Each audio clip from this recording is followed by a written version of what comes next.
بسبب الحياد السلبي للمجلس الوطني للصحافة والنقابة الوطنية للصحافة المغربية إزاء الحملات ديال التشهير اللي تعرضنا لها، وانت واحد من مصادر التشهير، قلت لا يشرفني أنني نحمل البطاقة ديال الصحافة.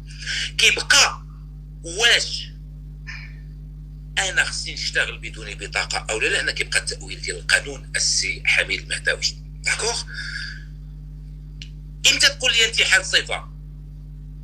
الا جيت ندير الابتزاز، الا جيت كنكفر الناس، الا جيت كنشهر بالناس، الا جيت كنجيش على الناس، الا جيت كنلاقي شي معاشي، الا جيت كنداري على واحد وكندخل شي شبوقات، داك تقول لي رضوان يمارس ما هو ضد القانون وبالتالي وجب لجمه بالقانون. إضافة إلى القانون السي حميد المهداوي كاين حاجة سميتها الأخلاقيات، وأنا أفخر بأنني أكثر التزاما بأخلاقيات المهنة منك أنت اللي حامل لبطاقة الصحافة المغربية. علاش أنا أكثر منك التزاما بأخلاقيات المهنة؟ لأنني ما عمري فتحت البلاطو ديالي باش نقول للناس اتصلوا بيا وسبوا حميد المهداوي، كنعبر على رأيي. ما عمرني وقفت ودرت فيديو وليت كنقول حميد المهداوي ما دارش هذا الموقف إذن فهو خائن، حميد المهداوي ما دارش هذا الموقف إذن لا علاقة له بالإسلام. ما عمرني شديت صورة ديال عصيد وقلت عدو العرب والمسلمين. ما عمرني لمحت إلى أن فركوس خارج على الملة. ما عمرني لمحت إلى أن فلان وفلانة كيوصلوهم الخناشي ديال الفلوس. ما عمرني درت هذه الخسة في التعامل مع أي كان. كندير الجنس صحفي سميتو الحوار وأتحداك فيه وكنعبر على رأيي، وأتحداك أنني كنزل وكنطعن في شي حد. نقدر نقول لك بالغت وزدت لا دوز ديال الحده ديالي معاك. علاش؟ لانك انت نقولها لك بصريح العباره امام جمهورك ما بغيتيش تحشم. ماشي ما بغيتيش تحشم حيت انت ما نعرف اشنو، بحال اللي كيقول لك لا اش كنجاوبك انا، ما كنجاوبك باسم حد، كنجاوبك انا بصفتي الشخصيه.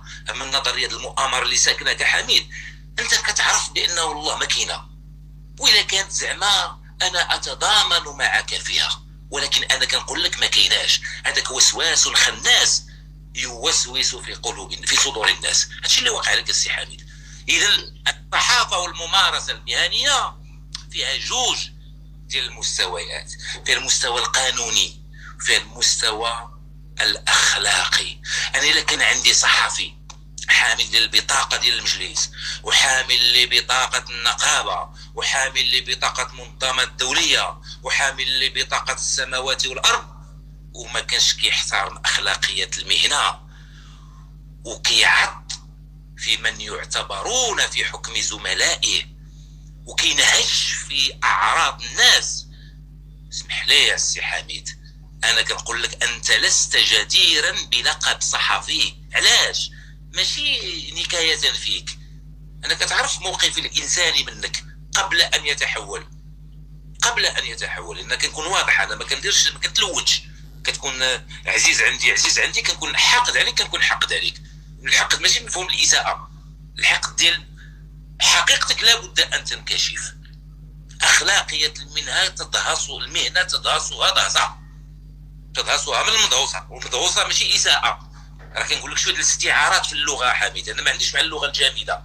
انا في حياتي اليوميه كيعجبني اللعب بالكلمات لغايه النبيله، ماشي للغميق، ماشي لي الحقيقه كيف كدير انت، ماشي التدليس. وإلا بغيتي نديرو امتحان امام الملأ السي حميد نجبدو فيديوهاتك ونجبدو فيديوهاتي ونجبد فيديوهاتك، وإلا جبدتي لي شي حاجه فيها الاحاله انا ماشي غنكون داك الساعه مجرد منتحل صفه، غادي نكون مجرم ومعتدي. هاش كنقول لك لي الحقيقه. نتكلم طبعا الكلام ملي ما كيعجبنا رنا كنقدروا نديروا رد فعل ديال السخريه. سخر ماشي حتى السي حميد، انت مازال ما تعودتيش انه شي حد يناقشك، تعودتي انك كدير الواما شو، كتكلم بوحدك. وإلا رجعتي، انا كنقول لك نصيحه ديال خوك الكبير ماشي الصغير، خوك الكبير كنظن كبر منك في العمر، سير مره حاول تشوف راسك في فيديوهاتك شوف تفرج في راسك، والله الفاصله والنقطه ما كديرها حميد، والله العلي العظيم ما كاينه فكره كتخرج منها في ساعتين. راه ما فيها بس، كلنا كنديروا المراجعه. كيف ما انت راجعتي راسك من اليسار الى الاسلاميين راه مزيانه، الانسان كيتخندق من جديد. انا كنراجع راسي مهنيا، كنقول لا غلطت في هذه، خصني نطور اسلوبي في هذه، وخصني نطور. وقلتها لك ذاك النهار يا حميد، راك ماشي بوحدك مضوي البلاد، انك تسيء الى نفسك وكتسيء للناس اللي ما ذنبوش في حقك. كفرتي ناس حميد، كان ممكن جزء من جمهورك الضال اللي انا سميته الضباع ممكن يقتل احمد عاصي، كان ممكن يتعداو على فركوس لانك شيشتيهم. انا نقول لك كيفاش كدير التشييش. حتى شتي دابا كتبتي داك العنوان ديال الرمضاني مغاربه ضباع، وكتشرح لهم كتقول لهم حقا راه كاين التعريف، ما كاينش التعريف، فبالتالي لا يقصد الجميع. زعما درتي داك الشيء ديال النبل. راه كاين اللي عيني عميين السي حميد المهداوي، راه جمهورك ماشي كله نبيل، كيف ما جمهوري ماشي كله نبيل.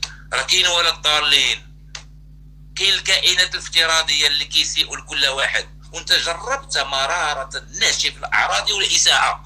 المفروض ان تكون قدوه في هذا المجال. سمي عصيب واخا ما قصدتيش، دير صورته ودير عدو العرب والمسلمين، ويجي واحد الحمق يقول هذا قالها المهداوي اللي انا كنآمن به، اذا له الحق. راك وليتي كتفتي السي حميد المهداوي، وليتي كتفتي شتي لا قدر الله نهار طيح في مطب اخر، والله العظيم ما يتعاطف معك شي حد، لان الجميع انفض من حولك وحتى جمهورك بالضال منه والرشيد. من هو الرشيد؟ والله ما يعقل عليك يا حميد، لانه جزء كبير. وعندك العقلاء من الجمهور ديالك، كاينين العقلاء اللي كيقولوا الله يهديه. راه ما حيت ما كديرش الاستفتاء حميد في القناه ديالك، راه ماشي كدير استفتاء واش انا على حق. نقدر نهضر شويه انا؟ عباره اخيره ونخليك تهضر. عرفتي شحال هضرتي؟ شوف عطيتك ربع ساعه 15 دقيقه كلم ربع ساعه. شوف انا كاع ما كنقاطعك. تفضل. تفضل. اولا احنا كان موضوعنا جيل الضباع والضباع وما الضباع وقانون الصحافه. عصيد هذا استنجاد، هذا شي واحد تيكون غارق كيقلب على اتوظف هذه الطريقه، حيت الا بجينا كنحاكموا المحتويات، الا بجينا كنحاكموا المحتويات والمنتوج، غنبدا معاك بوحده بالضباع. شكون اللي جاب سينا؟ شكون اللي جاب على القادوس؟ ملي كنقولوا صناعه هذاك الجيل اللي هضر عليك السوس الضباع، شكون اللي كان باغي يصنع مجتمع من الضباع؟ سينا. احترامي لهاد الاشخاص، والله الا كنحترمهم كاين سينا. وعلاش؟ واسمعني نقول لك علاش. لا خصك تسمع، لا ما ديرش هكا. لا سمعت، ضروري نحترمهم كناس كأناس، خصني نحترمهم. لا ما شنو، انا كنحترم حتى دوك اللي كاينين في الحبس، لانه كيتحاكموا شغلهم هذاك مجرم بينه وبين القضاء. واش المجرم ما غنحترموش؟ غنمشي ندخلوا على دارو؟ راه كيتعاقب واحد الانسان ملحم. الاحترام واجب، ماشي هذا هو المقصود. ولكن واش على القادوس، واش انا المهداوي مثلا، انا واش غنمشي نكون امام ديال الناس في الجامع؟ انا صحافي ما عنديش شروط الامامه، ومفرش فيا شروط الامامه. واش انا غادي نكون انا مواطن ولكن كاين عندي مجاري، ما يمكنش اي حاجه نديرها. على القادوس مواطن بسيط. شنو هو على القادوس من كتجيبو مسكين داك الانسان البسيط هو على قد الحال؟ شنو ما هو الهدف الصحفي؟ شنو الفرجه؟ المتعه؟ نضحكوا عليه نشوفوه؟ ملي كتجيب السينيا شنو هو المنتوج؟ شنو الهدف ديال ديك البنت مسكين؟ هذيك البنت مسكينه وكنحترمها كمواطنه. هذا النوع من الاعلام كتقول الضباع، شكون اللي مشى في هذا الاتجاه؟ صناعه هذا الشيء اللي هضر عليك السوس هو منتوجكم الاعلامي. انا نقدر نجيب دوك الناس، ماشي ما نجيبهمش، نجيبهم لداري نسخر عليهم. شي انا ماشي كنبوليميك، اقسم لك بربي على القادوس سخر عليه تنسخر عليه كمواطن. كاين فرق بين نجيبوا المنصه بالاعلام ونديروا نبقى باش نخلق به ماده اعلاميه. ها الفرق. اذا نتوما جوج عصيد ما بغيتش نجيب دوك السيد. دابا انت حشرتي ناس، هذاك موضوع ها انت دخلتي عصيد. واخا دابا انت عصيد، عندنا المقاومه. عندنا الملك محمد السادس، ياك هو الوضع هو اعلى ما كاين في البلاد، المحترم مزيان. الملك خدا مواقف تجاه فلسطين رائده في الاول 7 اكتوبر، خدينا موقف وراه كل شيء باقي موثق في الجامعه العربيه في كذا. حنا كمغاربه خرجنا بالملايين، كنا كنبكيو كنتلهب صاعرين على الاسرائيليين، صاعرين يعني كنموتوا بالغديد. تخرج انت السي عاصيد وتقول وتوصف حماس بانها ارهابيه، حركه ارهابيه. هاد عاصيد هو انا قلت ما قلتش عدو، قلت يا حقيدو، حاقد. انت اللي كتدلس على الناس، وهذا العنوان هو كل شيء. قلت عاصيد حاقد على الاسلام والعرب. شنو هو تجليه الحقد؟ واحد الجماعه مستضعفه كتواجه ابشع اشكال ديال الطغيان، والخير او يصمت. عوض ما حنايا جالسين كنتوحدوا ونعاونوا الفلسطينيين، انت عاصيد كتخرج باش تفتت الوحده المغربيه، كتشوش، كتخدم اجنده ديال الصهاينه. وعاونوا لو صرتي حماس بالحركه الارهابيه ما غنضامنوش معاهم، غنخليو اسرائيل يفرشخوهم. حنا كان خصنا نعاونوا ديك السيد دوك الناس لان اصحاب حق. انت اللي كتحارس الاخلاق، شنو قلتي في وصف الارهاب؟ يوصف حماس بالارهاب عاصيد، سولتي في هذه النقطه؟